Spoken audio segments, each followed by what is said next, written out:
बिस्मिल्लाहिर्रहमानिर्रहीम। अस्सलाम वालेकुम। उम्मीद करती हूँ आप सब खैरियत से होंगे। पबजी गेम में ताकत के लिए बुतों के सामने झुकना एक शरई मसला और मुफ्ती हज़रात का फतवा। पबजी गेम इस वक्त नौजवानों में इंतहाई मकबूलियत हासिल कर चुका है। नौजवानों की एक बड़ी तादाद पबजी गेम की शदाई है।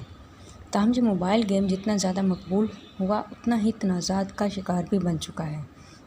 यहाँ तक कि माजी में पाकिस्तान में एक बार पबजी गेम पाबंदी भी आयद की जा चुकी है। हाल ही में इस गेम के हवाले से एक नया तनाज़े ने सर उठाया जो कि एक शरई मामला भी है और मुफ्ती हज़रात ने इस शरई मसले पर फतवा भी दिया जिसके मुताबिक पबजी गेम खेलना नाजायज़ और हराम है। तफसीलात के मुताबिक आदिल अमीन नामी पाकिस्तानी शहरी ने जामिया उलूम इस्लामिया उलमा बनूरी टाउन कराची को ख़त लिखा जिसमें पबजी गेम में एक इंतहाई अहम शरई मसले की निशानदेही करते हुए उलमा कराम से सवाल किया गया था कि पबजी गेम में खेल के दौरान एक मुसलमान को ताकत या पावर के हसूल के बुतों के सामने झुकना पड़ता है तो क्या तकरीबन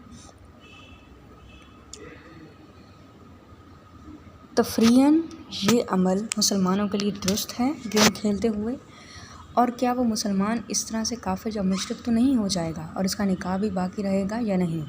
जबकि आदिल अमीन की जानिब से यह भी वाज़ेह किया गया कि गेम खेलने वाले शख्स का ना तो बुतों पर अकीदा है और ना ही उसके वहम गुमान में है कि इस बुत से उसको कोई ताकत हासिल होगी।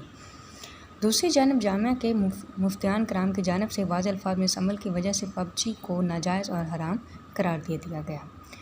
मुफ्तियान कराम का फतवा में कहना है कि गेम खेलने वाले शख्स का अपनी गेम में अपने खिलाड़ी को बुतों के सामने झुकाना और उसका अपना फेल है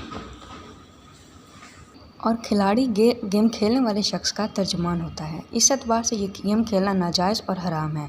पबजी गेम में खेल के दौरान जानते हुए और अकीदे के तौर पर बुतों के सामने झुककर ताकत हासिल करना इस अकीदे को तक़वियत बख्शता है कि नऊज़ बिल्लाह ये बेजान बुत ताकत रखते हैं और ये शिर्क है और ऐसा अमल करने वाला शख्स दायरा इस्लाम से खारिज हो जाता है और ऐसे शख्स के लिए तजदीद ईमान और शादीशुदा शख्स के लिए तजदीद निकाह भी ज़रूरी है।